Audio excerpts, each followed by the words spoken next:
Allah itu lebih paham kapan memberi si anak, si hamba rezeki, melebihi si ibu mengerti kapan si anak diberi rezeki. Kalau ada seorang ngomong gini, kok hidup saya gini-gini aja? Nah, karena kita sudah ngeblok diri dengan cara seperti itu. Ya. Kok hidupku susah? Karena kita mikir susah. Kok kurang? Berarti bukan kurang, kita manggil. Dan orang sedang dipanggil dengan nama terbaik.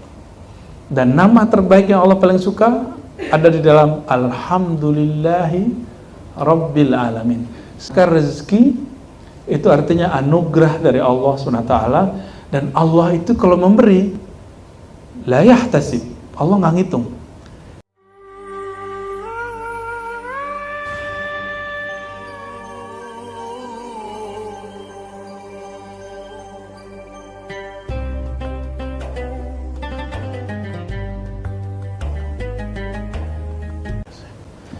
Assalamualaikum warahmatullahi wabarakatuh.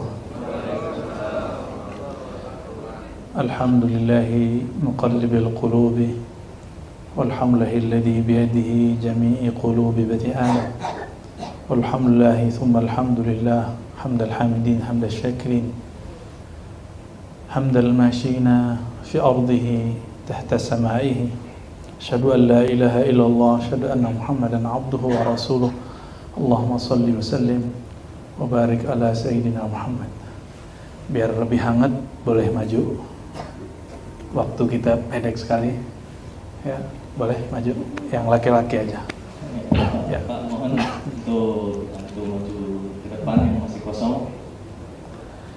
Karena kalau pakai hadis taman surga nggak ada berjarak. Ya. Silakan maju. Ya. Mohon maaf, agak saya minta ke depan. Ya. Ya, silakan lagi Pak, dikit lagi Pak. Maaf, bukan nyuruh, menganjurkan. Pak Marjana aja di depan.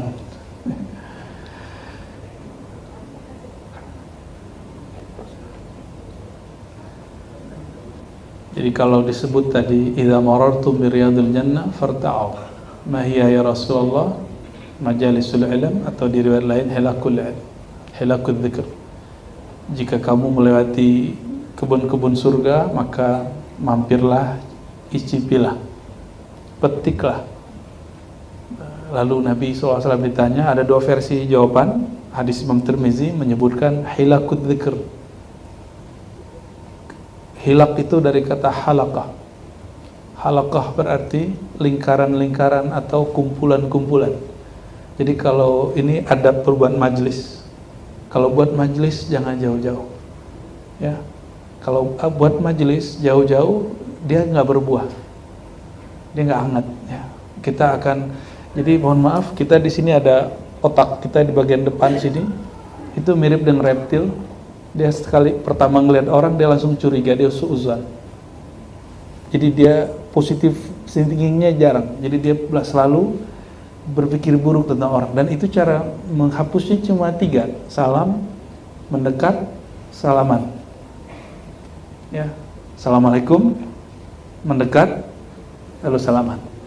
Maka saya ulangi lagi assalamualaikumnya biar hati kita sama-sama selamat. Assalamualaikum warahmatullahi wabarakatuh. Kata salam dalam bahasa Arab bukan selamat dalam bahasa Indonesia.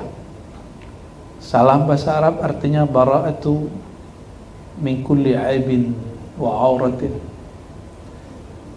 Assalam berarti terbebas dari sisi negatif, pandangan-pandangan negatif dan sifat-sifat buruk. Maka kalau kita salaman sama orang dan baca assalamualaikum, itu semua pikiran negatif kita hilang.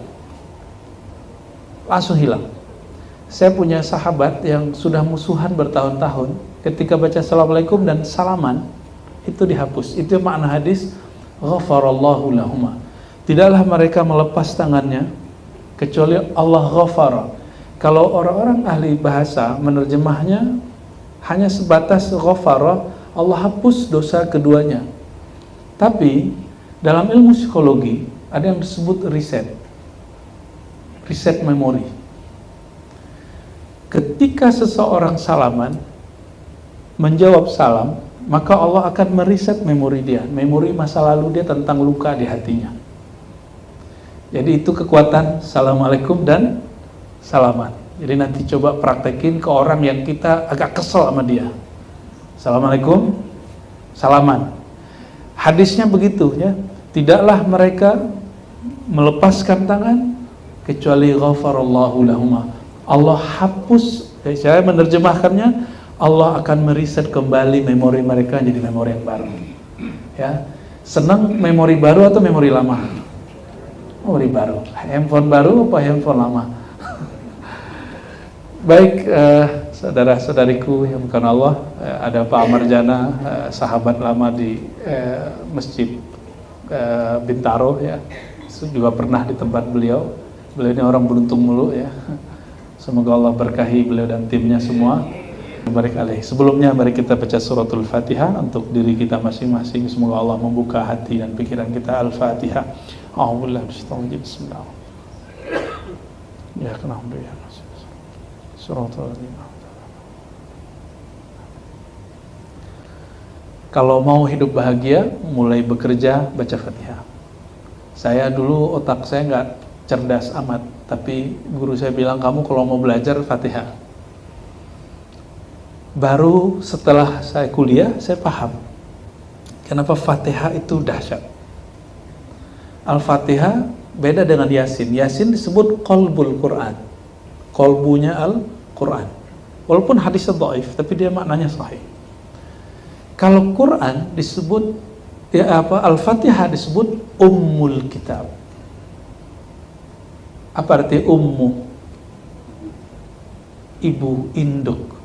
Maka semua ayat di Quran itu turun dari huruf-huruf ayat-ayat yang ada di dalam surat Al-Fatihah. Maka membaca Al-Fatihah, kalau betul memahami maknanya, merasakan dahsyatnya, sebenarnya nilainya setara dengan baca Quran semua. Kalau mengerti maknanya, ya.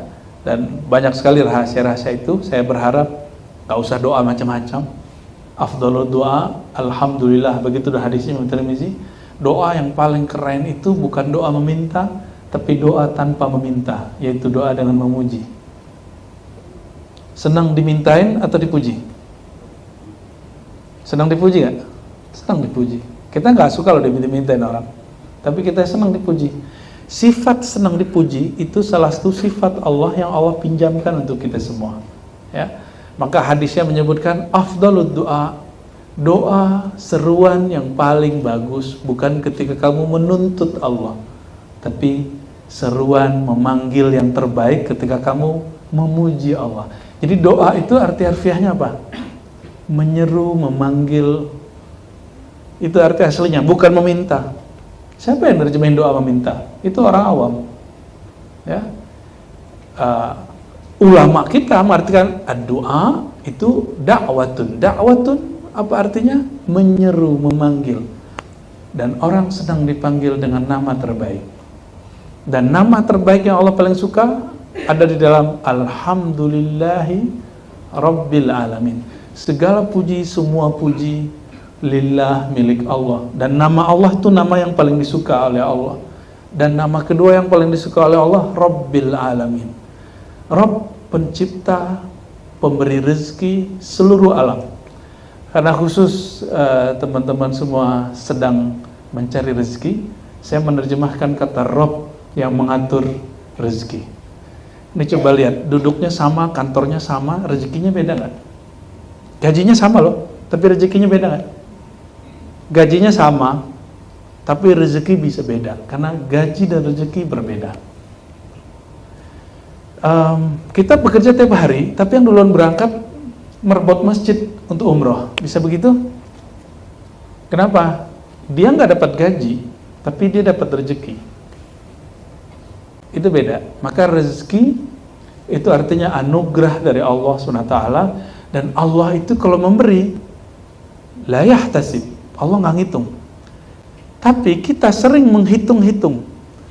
Nah ini, kita sering mengunci rezeki kita sendiri. Apa kata Allah SWT, hadis qudsi, ana inda zanni abdi, aku berdasarkan persepsi hambaku. Kalau persepsi kita tentang Allah maha rezeki itu sedikit, maka Allah ngasih sedikit. Itu sebabnya orang-orang nggak berkembang. Dia akan stagnan di dunia dia.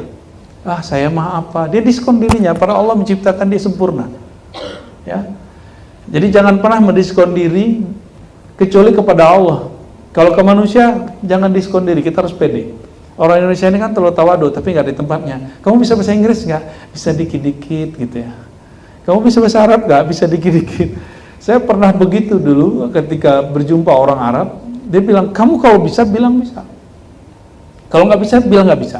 Kami butuh orang yang jelas bisa dan tidak bisa, mampu atau tidak mampu. Nah, kita sering tawadu tidak pada tempatnya. Tawadu itu waqfid janahaka lil mu'minin. Jadi tawadu itu di hadapan orang yang beriman dalam urusan keimanan, bukan dalam urusan pekerjaan. Dalam pekerjaan kamu bisa, saya bisa, gitu. Ya, para sahabat begitu kalau perang. Mereka kalau perang malah nawarin, wahai Rasulullah, kalau saya begini gimana? Kalau saya begini gimana? Gitu. Bahkan mereka sempat ada yang over itu. Maka Nabi SAW cut ketika mereka menginginkan kekuasaan. Jadi sahabat radhiyallahu taala anhum dididik baginda Nabi Muhammad SAW itu betul-betul percaya diri, sehingga mereka kadang-kadang satu bagian ada Bani Asy'ariyin itu over. Mereka minta untuk jadi direktur zakat. Jadi ada Bani Asy'ari namanya, mereka minta jadi direktur zakat. Ini kan lagi rame nama Asy'ari toh. Semoga Allah tutup aibnya ya. Saya nggak suka berita itu. Itu berita kenapa diulang-ulang terus ya. Kayaknya kita ini orang paling suci. Pada jujur aja, pernah nakal nggak mikirnya? Otaknya pernah nakal. Maka kita kalau dengar aib orang langsung matiin, doakan ya Allah tutup aib dia. Ya, saya selalu begitu. Ya. Karena kita nggak tahu hari ini kita suci, besok mungkin kita kotor. Hari ini kita soleh, besok mungkin kita jadi toleh. Kata orang Arab, toleh itu jahat. Hari ini kita sok-sok soleh, kayak alim, besok-besok mungkin maksiat. Dengan maksiat yang nggak pernah dilakukan oleh umat manapun. Ya, masa depan wallahu alam kita nggak ada yang tahu. Oke, kembali ke sini. Saudara-saudariku, ketika memulai suatu apapun, mulailah dengan menyebut nama Allah. Karena ada hadis yang kita sering dengar, kullu amrin la yubda bil hamdalah fahuwa aqta, fahuwa abtar. Ya. Segala sesuatu yang tidak mulai dengan memuji Allah, maka orangnya akan sewot. Abtar, aqta itu berarti kebaikannya habis. Apa maknanya? Orang itu jadi nggak mood. Kalau kita memulai dengan memuji, positif atau negatif? Orang yang memulai dengan mood yang baik, maka dia akan diberkahi. Jadi kalau mulai bekerja, jangan sampai moodnya jelek. Tadi saya dapat satu belajar ilmu dari Pak Marjana. Beliau kalau ke kantor sering goes, ya. Tapi saya bilang, ya, kami dua hal yang beda. Saya punya hal yang buruk tentang goes, sedangkan Pak Marjana punya hal yang baik tentang goes. Beliau itu dapat keajaiban dari goes, punya suatu kenangan indah dari goes. Kalau saya enggak, dengan goes sepeda saya hilang. Jadi itu kalau ingat sepeda, saya ditawarin pernah ada sepeda harga 40 juta oleh kawan. Nih pakai nih, lo pakai nih, gratis. Saya bilang enggak, ada trauma di dalam diri saya tentang sepeda. Ya, jadi memori kita beda. Akhirnya kalau lihat sepeda, saya mikir kalau di jalan, apa asiknya di Sudirman pakai sepeda? Ternyata baru terjawab hari ini. Pagi ini dari Pak Marjana ya, barakallah. Semoga Allah berkahi. Jadi ternyata ilmu itu nggak hanya di kitab, ilmu itu ada di kitab yang terkembang di alam semesta. Nah, orang kalau memulai pekerjaannya, alhamdulillah, dia sedang membuat mood yang baik dalam dirinya. Asing nggak kerja sama orang yang moody, yang moodnya nggak beres? Ya asik. Orang begitu juga akan berkembang. Karena siapapun dekat dia, itu terganggu. Sedangkan dalam hadis dikatakan, al-muslimu man salimal muslimuna min lisanihi wa yadihi. Muslim yang ideal itu orang yang terjaga dari sifat mood yang buruk dari lisan dan sikap dia. Orang kalau moodnya jelek, ngomongnya nggak enak. Ya, Pernah di motor atau di mobil atau di kendaraan umum kesenggol orang terus mood kita jelek, pernah nggak?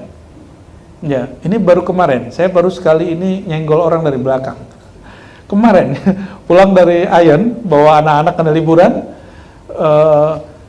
biasa Jakarta Bekasi, masya Allah. Kita nyampe di tengah, lampu merahnya nyala. Di kanan pada nyesek, pada ngebel, di kiri depan belum selesai.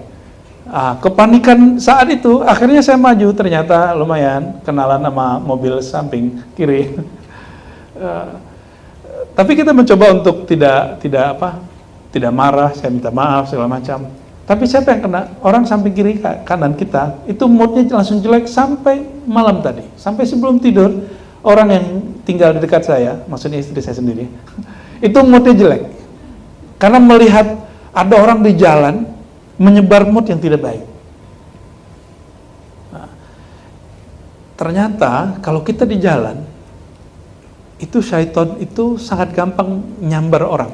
Dalam hadis Nabi SAW dikatakan, Inna syaitan yajri majrad dam. Ya. Sungguhnya syaitan itu mengalir di setiap pembuluh darah. Di mata ada darah? Ada. Benar. Di mata ada darah? Kalau nggak bisa lihat. Coba cek dulu. Di telinga ada darah? Itu sebabnya kita, karena di sini ada syaitan, mata ini senang melihat orang tengkar. Ngelihat. Tapi kalau kita yang mengalami, kita nggak enak. Tapi hati-hati, ngelihat orang tengkar, itu syaitannya nempel sini. Itu mempengaruhi mood. Ngelihat ada orang disalib jatuh, itu nggak enak. Maksud saya sederhana, teman-teman semua.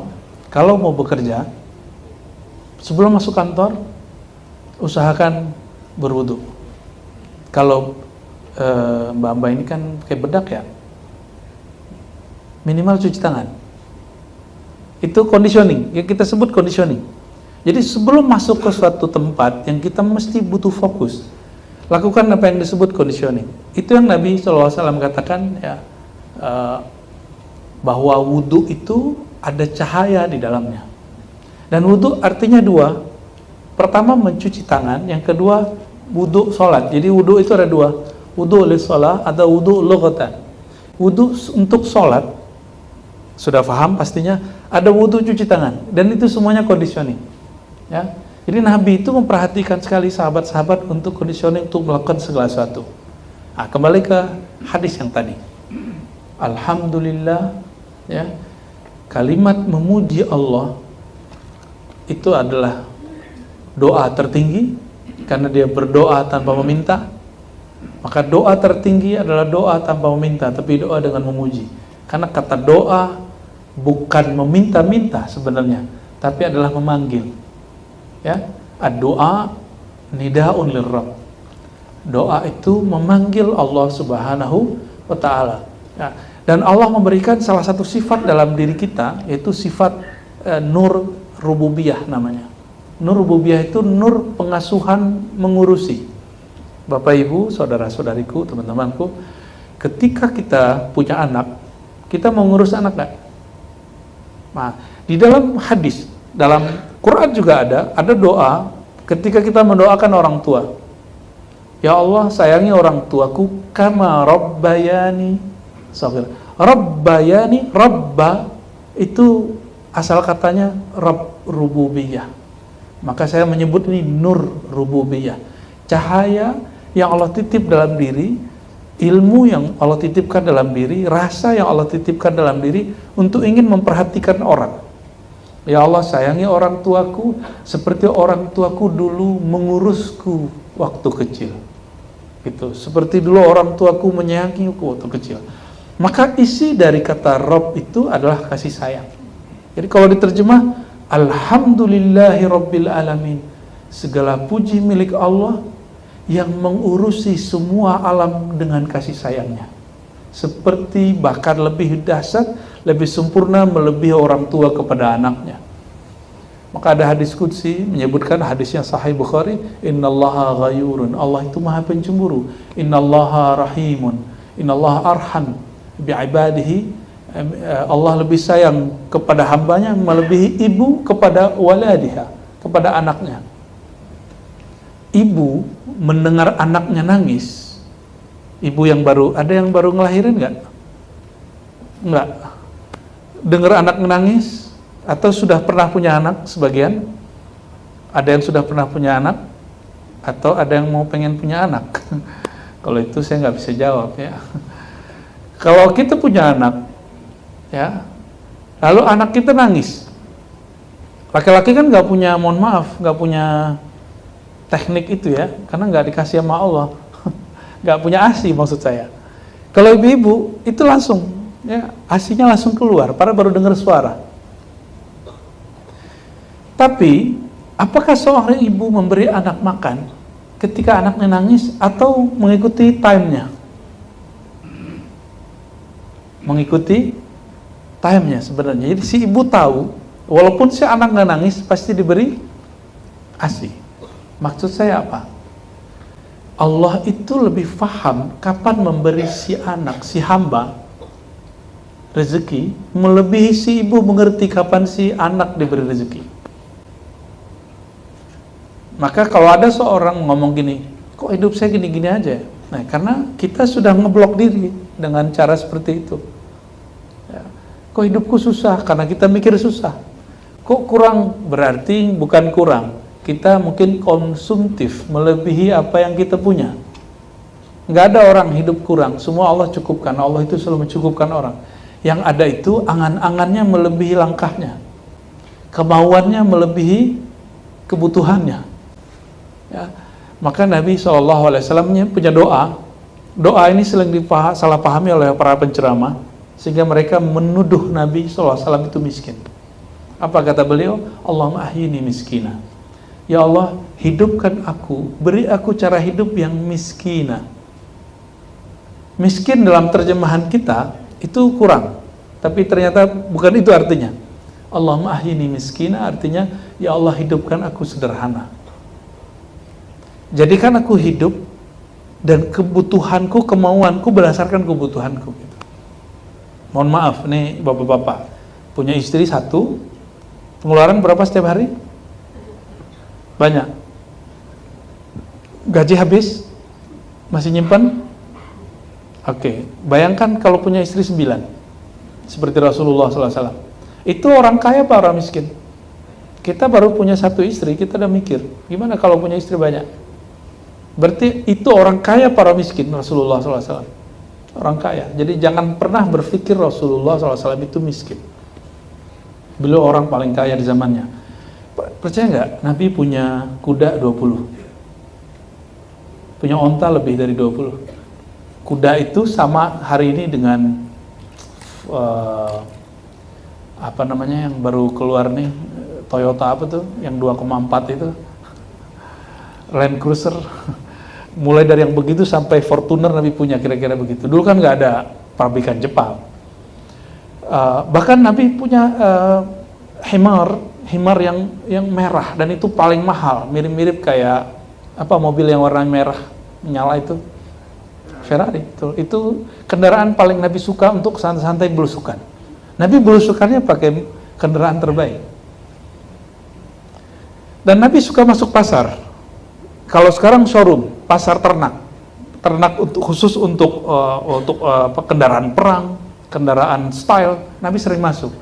Dan beliau SAW sering bertransaksi dan akan ditipu oleh orang-orang Arab jahiliyah. Jadi pernah beliau mau beli kuda, terus tawar-menawar dengan orang Arab Badui. Bayangin Arab Badui. Arab Badui ini nggak punya adabnya, tapi mereka baik ya. Sudah deal dengan Rasulullah SAW, tiba-tiba ada orang lain nawar yang lebih tinggi, dan dia buat deal yang baru. Akhirnya orang Arab Badui tidak menyerahkan itu kuda kepada baginda SAW ketika beliau menyerahkan uang. Apa yang kemudian Nabi SAW lakukan? Wahai orang-orang di pasar, di showroom ini, kira-kira gitu, siapa yang mendengar aku tadi transaksi dengan Arab Badui? Rasulullah SAW itu nggak ada yang siin. Karena orang-orang udah pergi, Arab Badui ini orang udah pergi nih, maka dia buat deal yang baru, transaksi baru. Ternyata ada namanya Khuzaimah, ya, Ibn Thabit. Dia kemudian mengatakan, aku wahai Rasulullah. Padahal Khuzaimah ini nggak pernah menyaksikan, dia cuma ngeliat dari jauh, tapi nggak tahu kalau Nabi transaksi. Dan Khuzaimah itu, kemudian Nabi kasih gelar, hai Khuzaimah, kenapa engkau bersaksi bahwa aku transaksi, padahal engkau tidak melihat dekat? Jawaban dia apa? Sejak kapan Rasulullah itu bohong? Kalau Rasulullah sudah mengatakan aku melakukan sesuatu, pasti itu benar, maka aku langsung angkat tangan. Itulah kekurangan orang di pasar. Dia mereka melihat Nabi SAW seperti orang biasa. Ini kalam dari orang-orang kafir Quraisy, ya. Orang-orang kafir Quraisy, orang-orang Yahudi, apa kata orang-orang Yahudi? Apakah kamu punya Rasul yamshi fil aswaq, yang jalan-jalan di pasar? Nah, Nabi melawan tren itu, bahwa Nabi nggak boleh di pasar. Nah, maksud saya apa menyebut hal ini? Nabi SAW itu orang yang sangat keren, tapi hidupnya sederhana. Dan kalau ada orang yang meminta sesuatu darinya yang menurut dia butuh, maka Nabi memberi. Nah, inti dari kajian ini, teman-teman, kembali kepada lafaz Alhamdulillah tadi. Ya, jika ingin hidupnya diberkahi, wiridnya nggak usah banyak-banyak, baca aja Alhamdulillah banyak-banyak. Ya, ini saya tutup dengan sebuah hadis. Nabi SAW mengatakan bahwa para malaikat di langit dan di bumi, mereka diberi rezeki itu dengan memuji Allah. Ya, apa yang mereka baca? Subhanallah wa bihamdi, Subhanallah hil azim. Maha suci Allah, maha terpuji Allah. Segala puji bagi Allah. Maka ketika Imam Bukhari menutup kitab hadisnya, beliau menutup dengan bab ini, bab tentang tasbih, dan Imam Tabrani, Abu Naim mengatakan, inilah rezeki malaikat. Siapa yang ingin diberkahi rezekinya, amalkan subhanallah bihamdi 100 pagi sore. Ya, itu zikir dari Nabi SAW. Secara zahir di dunia diberkahi, di akhirat orang yang punya subhanallah bihamdi subhanallahazim, dia punya coupling, disebutkan subhanallah bihamdi subhanallahazim gharsun fil jannah, hadis sahih Muslim. Orang yang membaca subhanallah bihamdi subhanallahazim, dia sedang menanam pohon-pohon dengan coupling yang luas di sorga. Itu kalau pohon jadi, itu kalau dilewatin di bawahnya 100 tahun perjalanan baru nyampe di pohon yang satu lagi. Saking tinggi dan besarnya pohon itu. Pengen punya coupling? Tidak hanya di sini umur kita paling-paling 60 sampai 70, karena sedikit yang lewat daripada itu, kata Nabi SAW. Maka setiap pagi tabunglah coupling yang lain, dan gak usah khawatir anak istri kita gimana nanti, karena anak istri sebelum nikah sama kita, dia sudah dijamin oleh Allah. Maka setelah kita mati, siapa yang jamin mereka? Juga Allah. Jadi gak usah khawatir, hidup rileks, apa yang ada itu dijalani. Nah, semoga sedikit kajian pada pagi ini melatih kita supaya mood kita bagus, kerja bahagia, rezekinya dicukupkan, bahkan dilebihkan Allah Subhanahu wa ta'ala. Amin ya rabbal alamin. Ya wassallallahu ala Muhammad. Assalamualaikum warahmatullahi wabarakatuh.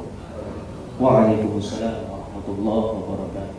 Syukran jazakumullah atas nasihat, jangan tausiah yang diberikan pada pagi ini.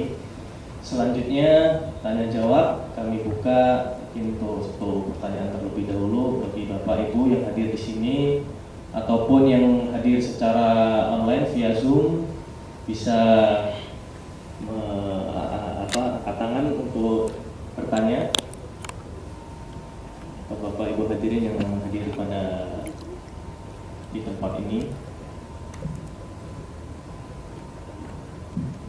Itu ada satu dulu.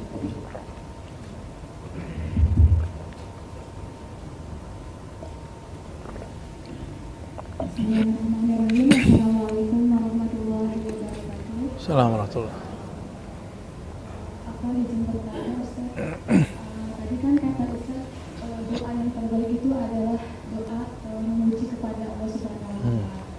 Tetapi ada beberapa ujangan juga dari orang-orang yang menyatakan bahwa kalau berdoa tuh harus sedetail mungkin. Kamu maunya apa? A, B, C, D katanya gitu. Dan berarti itu sebenarnya kita meminta dong. Nah, bagaimana hukumnya dan apakah doa kita itu tuh doa yang sedetail itu tuh Allah menerimanya atau tidak gitu, Ustaz.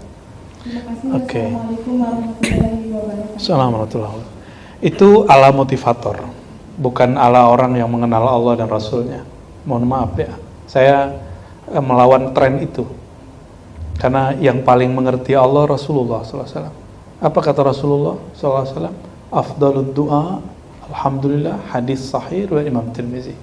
Doa yang paling sempurna, paling afdal, bukanlah doa meminta, tapi doa memuji.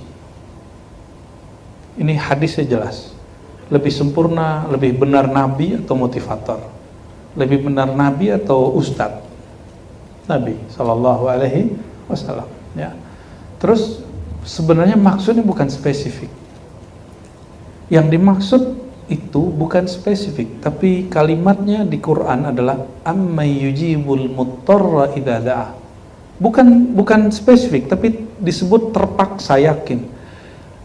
Lalu siapakah ammay yujibul muttarra? Menjawab, mengijabah dari orang yang merasa terpaksa. Terpaksa itu yang disebut doa kepepet. Jadi the power of kepepet itu kan sempat ramai itu ya. Itu diambil dari ayat itu. Nah kalau itu oke lah, sahih lah itu. Tapi ayatnya tidak menyebutkan kata spesifik. Ya. Mungkin ada satu riwayat lagi, orang-orang sering ngomong ini, ya Allah terserah engkau, terserah engkau. Kalau itu enggak juga, kita nggak masuk yang begitu. Ya. Nah, ada juga kalimat yang terserah Allah itu bagus. Jadi riwayat hadis itu banyak sekali. Ya. Saya mau tanya, yang tahu kebutuhan kita itu kita sendiri atau Allah lebih tahu? Ya, bisa nggak cek yang saya minta itu kebutuhan atau kemauan? Kita sulit membedakannya. Dan yang tahu bahwa itu kebutuhan itu Allah, maka Allah kadang memberinya lebih dari yang kita minta. Kalau kita meminta spesifik, Allah akan mengasihnya segitu. Tapi kalau kita memuji Allah, terbersit sedikit lalu kita minta. Kalau saya malu meminta sesuatu kepada Allah, malu. Ya. Karena ada satu nama Allah, Alimum bidzatis sudur. Dia Maha tahu apa yang tergores di hati. Maka ada dua hal yang mesti dipahami situ. Apabila saya berdoa, niatnya memberitahu Allah, itu akidahnya rusak. Allah perlu diberitahu nggak? Sejak kapan Allah tidak tahu? Sehingga perlu diberi tahu. Makanya saya kasih tahu, ini ala motivator ini sudah lewat. Zamannya sudah lewat. Sekarang zaman orang harus mengenal Allah Subhanahu wa Ta'ala detail, bukan meminta Allah detail. Giliran meminta detail, tapi mengenal Allah nggak detail. Akhirnya kita hanya tahu cara hebat berdoa, tapi tidak mengenal siapa yang kita minta. Orang kalau kenal dengan orang yang dia akan mintai, dia nggak perlu minta-minta kok. Ya. Saya ulangi lagi. Allah sebelum kita minta sudah tahu belum? Maka meminta itu hanyalah penghambaan, bermanja-manja kepada Allah.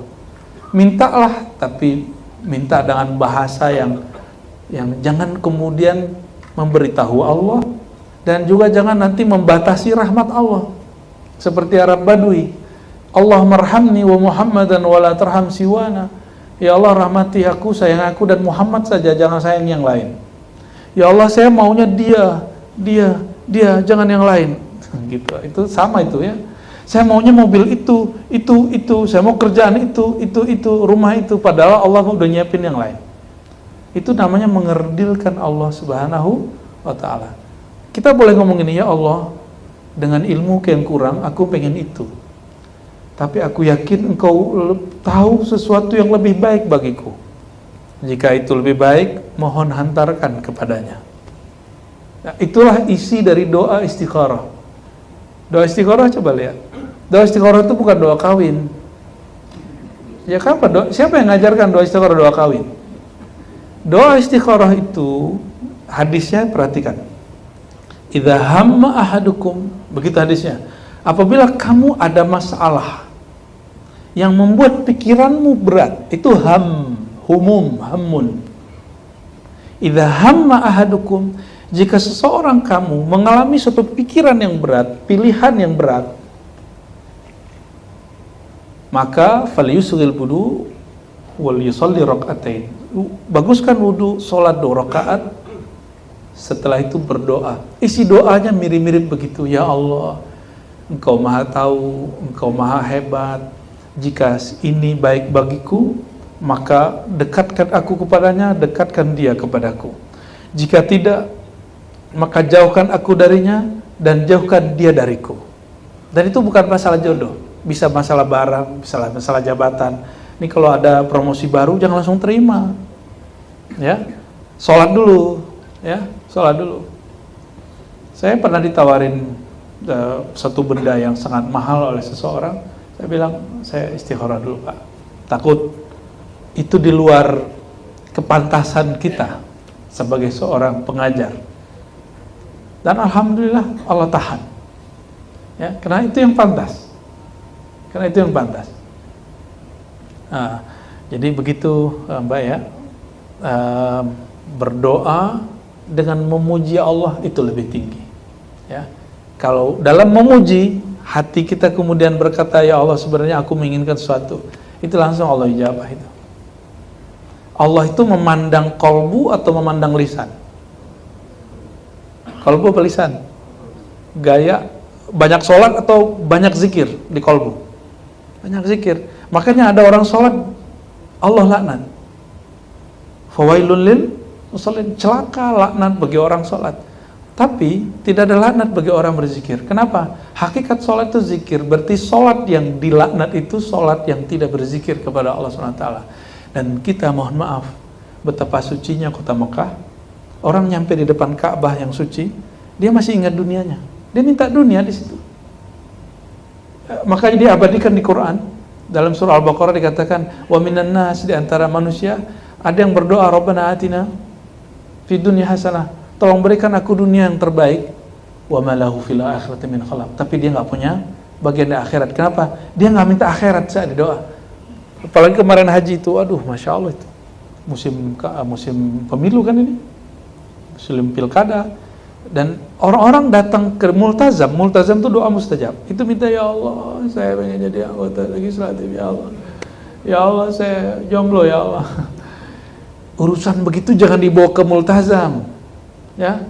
Urusan begitu minta sepertiga malam terakhir, minta setelah sholat. Dari semua itu, jadi ada yang disebut tempat mustajab, ada yang disebut waktu mustajab. Kami kemudian mempelajari apa sebenarnya mustajab. Ternyata bukan tempat yang mustajab, bukan waktu. Sama-sama di multazam, ada yang dikabulkan yang enggak. Sama-sama doa habis sholat, habis tahajud, tapi ada yang dikabulkan dan enggak. Apa yang beda? Ternyata ada hadis satu lagi, ya, innallaha la yujibu an qalbin ghafil. Allah tidak menjawab, mengijabah orang yang hatinya tidak mengenal Allah, tidak berzikir kepada Allah, tidak memuji Allah. Berarti waktu yang suci, tempat yang suci, itu syaratnya di mana? Kolbu yang suci, ya, kolbu yang suci. Inilah yang disebut mahalu nazarillah baitullah fil ard, ya. Jadi ada Ka'bahnya tubuh itu mengarah ke Makkah, Masjidil Haram.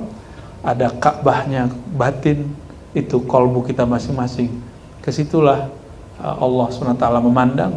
Semoga isi kolbu kita nama-namanya. Amin rabbal alamin, ya. Cukup? Ada lagi? Saya mungkin cukup, langsung ditutup. Oke, baik. Mari kita tutup kajian pagi ini dengan berdoa sedikit saja, memuji Allah SWT, lalu mengadu tentang lemahnya diri kita hadapan Allah. Ila ruhin Nabi sallallahu alaihi wasallam. Al-Fatihah. Bismillahirrahmanirrahim.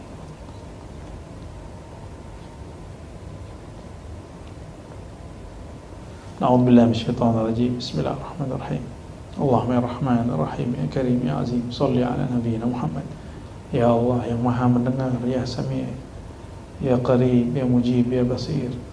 Ya Allah yang Maha mendengar isi hati kami, yang Maha melihat isi hati kami, yang Maha tahu masa lalu kami, yang Maha tahu semua dosa-dosa kami, yang Maha tahu semua kedurhakaan kami, yang Maha tahu semua kesalahan kami, tapi tetap memberi kami, tapi masih selalu memberi rezeki kami.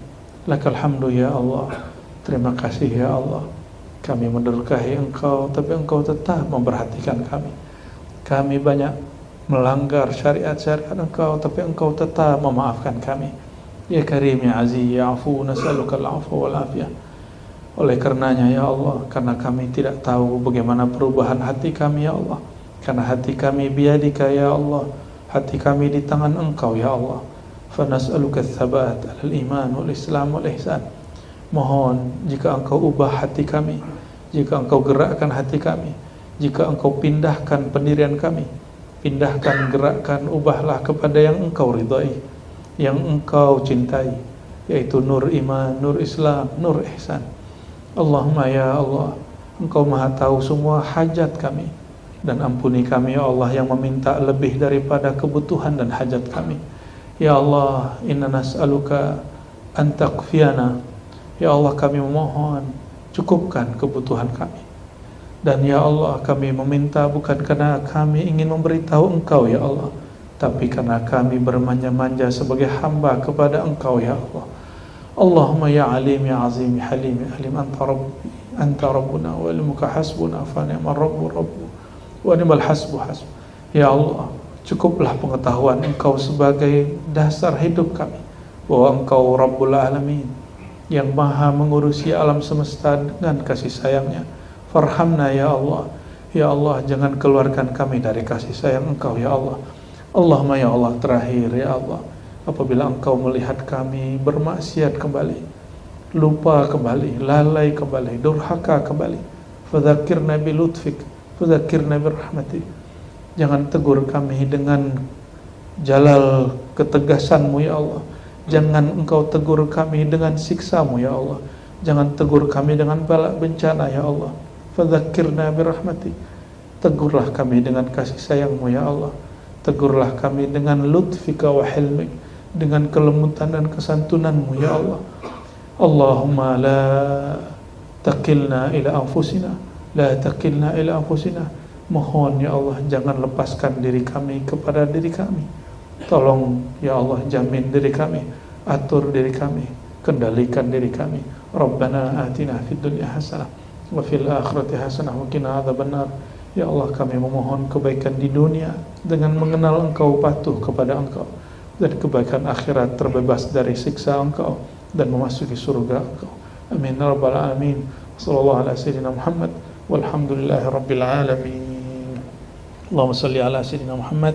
Assalamualaikum warahmatullahi wabarakatuh.